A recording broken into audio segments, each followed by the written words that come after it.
Sir, हम लोग चुनाव बाहर लड़कर आ गए हैं।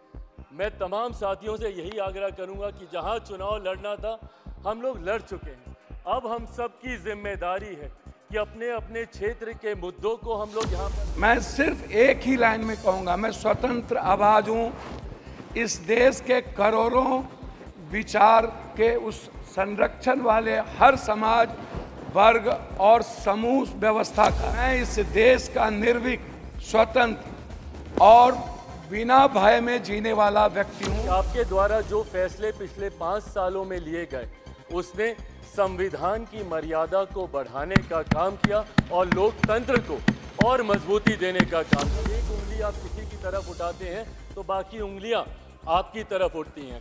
जब आप सत्ता पक्ष से किसी एक आचरण की उम्मीद रखते हैं तो वही उम्मीद हम लोग भी आपके राज्य में उसी आचरण की उम्मीद रखते हैं। कई राज्यों के ऐसे उदाहरण है, मैं नाम लेना। आपने संसद में कई दिनों तक शून्यकाल में सिर्फ महिला सदस्यों को ही अवसर दिया कि वो अपनी बात रख सके। यह अपने आप में एक कीर्तिमान है। ओके, राजेश रंजन जी। अध्यक्ष जी, हृदय से ओके, माननीय सदस्य, नहीं आपका कोई रिपोर्ट नहीं जा रहा। अध्यक्ष जी, राजेश रंजन जी, आप बोलना चाहते हैं? बोलिए। अध्यक्ष जी, हृदय की गहराइयों से। बालाशोरी जी, प्लीज। अध्यक्ष जी, हृदय की गहराइयों से न्यायाधीश के सर्वोत्तम और सर्वश्रेष्ठ कुर्सी पे आपने जो गौरवपूर्ण और गरिमामयी जो आप आज पुनः दोबारा हम सबके गार्जियन के रूप में देश की स्वाभिमान, सम्मान और अभिमान की संविधान की स्वतंत्रता को बढ़ाए रखने के लिए जो आप हम सबके बीच दोबारा स्पीकर के रूप में आए हैं, हृदय की गहराइयों से मैं आपको बधाई देता हूं। मैं सिर्फ एक ही लाइन में कहूंगा, मैं स्वतंत्र आवाज हूं इस देश के करोड़ों विचार के उस संरक्षण वाले हर समाज वर्ग और समूह व्यवस्था का। मैं हमेशा अपेक्षा रखूंगा बिहार के साथ साथ संविधान और स्वतंत्र आवाज को आप संरक्षण देंगे। वैसे मैं सिर्फ एक लाइन कहूंगा कि मैं इस देश का निर्भीक, स्वतंत्र और बिना भय में जीने वाला व्यक्ति हूं और मजबूत नेतृत्व के साथ यह जो समूह है, भैया सुन तो लीजिए, क्यों बोलते हैं, मजबूत नेता के रूप में स्वतंत्र, निष्पक्ष और सच्चाई के रास्ते पर इंडिया गठबंधन के विपक्ष के मजबूत नेता आदरणीय राहुल गांधी जी और सभी एनडीए घटक के नेताओं के भीतर इस देश के विपक्ष की आवाज सिर्फ उसकी लोकतांत्रिक मूल्यों की रक्षा के लिए है। आप नैतिकता के मूल्यों के सर्वश्रेष्ठ कुर्सी पर विराजमान हैं। हमें उम्मीद है कि नैतिकता का मूल्यों का ह्रास नहीं होगा और आप सर्वश्रेष्ठ इस देश की संविधान की रक्षा करेंगे और हम सबको भी आप संरक्षण देंगे। बहुत बहुत धन्यवाद, नमस्कार। Shri Chirag Paswan. Thank you so much speaker sir. Sir, सबसे पहले I would want to take this opportunity to congratulate you on behalf of my party, Lok Janshakti party Ramvilas. Sir, हम लोगों को बहुत खुशी है आपको पुनः इस चेयर पर देखकर। 18वीं लोकसभा में जिस तरीके से पुनः आपको ये जिम्मेदारी मिली है, हम सबका सर 17वीं लोकसभा का एक अपना अनुभव है। उस वक्त जिस तरीके से आपने महिलाओं को और युवाओं को, ऐसे सांसद जो पहली बार चुनकर आए, सर उनको आपने प्रोत्साहित करने का काम किया, सामने से आपने उनको मौका देने का काम किया। सर, इस बार मेरी पार्टी में भी महिलाओं और युवाओं की तादाद है। उम्मीद मैं यही रखूंगा कि उनको भी आप उसी तरीके से मौका देंगे। मेरे नेता, मेरे पिता आदरणीय रामविलास पासवान जी के विचारों को लेकर हमारी पार्टी आगे बढ़ने का काम कर रही है। आपने पिछले 5 साल में सर इन तमाम विचारों को इस सदन में रखने का मौका दिया और इस बात को सर कहने में मुझे कतई कोई संकोच नहीं है कि आपके द्वारा जो फैसले पिछले 5 सालों में लिए गए उसने संविधान की मर्यादा को बढ़ाने का काम किया और लोकतंत्र को और मजबूती देने का काम किया। सर, हम लोग चुनाव बाहर लड़कर आ गए हैं। मैं तमाम साथियों से यही आग्रह करूंगा कि जहां चुनाव लड़ना था हम लोग लड़ चुके हैं।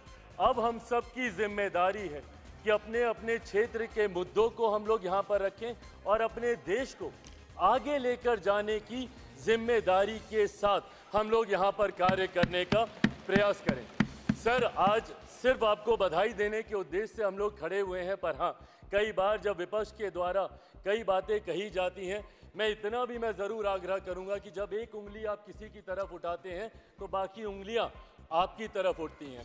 जब आप सत्ता पक्ष से किसी एक आचरण की उम्मीद रखते हैं तो वही उम्मीद हम लोग भी आपके राज्य में उसी आचरण की उम्मीद रखते हैं। कई राज्यों के ऐसे उदाहरण हैं, मैं नाम लेना नहीं चाहूँगा, पर जब आप स्पीकर के पद की बात करते हैं, आप डेप्यूटी स्पीकर के पद की बात करते हैं, तो कई राज्य ऐसे हैं जहां पे स्पीकर का पद और डेप्यूटी स्पीकर का पद भी आप ही के पास है, जहां पर सरकार एनडीए का कोई घटक दल नहीं चला रहा, विपक्ष के दल चलाने का काम कर रहे हैं। ऐसे में सर, इस उम्मीद के साथ कि अगले 5 साल आपका नेतृत्व, आपका मार्गदर्शन उतनी ही खूबसूरती से हम लोग को मिलता रहेगा जैसे पिछले 5 सालों में मिला। मैं एक बार फिर से अपनी पार्टी की तरफ से, लोक जनशक्ति पार्टी रामविलास की तरफ से आपका पुनः स्वागत करता हूं। पिछले 5 साल के लिए आपको बधाई देता हूं और अगले 5 साल के लिए आपको शुभकामनाएं देता हूं। धन्यवाद सर। श्री अभय कुमार सिन्हा। सर, सबसे पहले सर आपको प्रणाम और पूरे सदन को प्रणाम।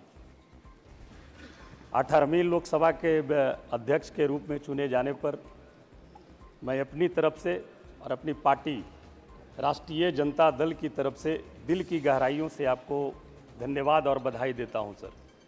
और आशा और उम्मीद करता हूं सर, मैं सदन में पहली बार चुन करके आया हूं और जब 17वीं लोकसभा के आप अध्यक्ष थे महोदय, तो मैं आपको टीवी पर दिखता था और आज सौभाग्य हमें प्राप्त हुआ कि इतना नज़दीक से देखने का।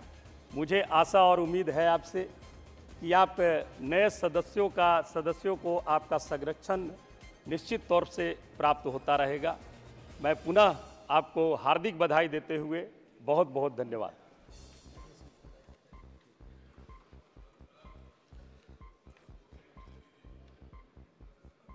कविता गा दो। 1 मिनट रुक जाओ। माननीय सदस्य, माननीय मंत्री जी प्लीज, माननीय मंत्री जी प्लीज। श्री राजीव रंजन सिंह जी। अध्यक्ष महोदय, 18वीं लोकसभा के अध्यक्ष के रूप में निर्वाचित होने के लिए मैं आपको हृदय से बधाई देता हूं और 17वीं लोकसभा के अध्यक्ष के रूप में भी हम लोगों ने आपकी कार्यशैली देखी।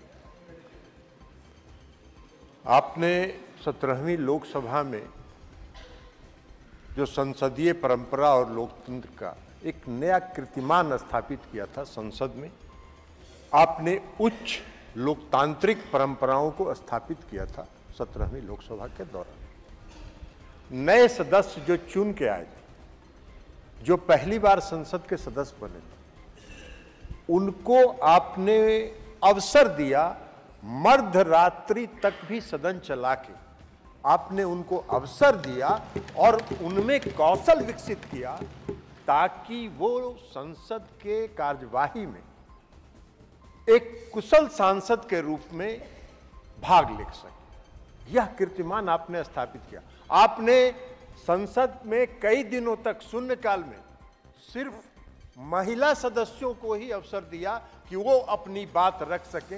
यह अपने आप में एक कीर्तिमान है। तो इसलिए अध्यक्ष महोदय, आपने 17वीं लोकसभा में एक कीर्तिमान स्थापित किया और इसलिए हम समझते हैं कि आप दोबारा अध्यक्ष बने हैं और 18वीं लोकसभा में भी आप उस कीर्तिमान को और ऊंचाइयों तक ले जाएंगे। इसी आशा और विश्वास के साथ मैं पुनः आपको बधाई देते हुए अपनी बात समाप्त करता हूं।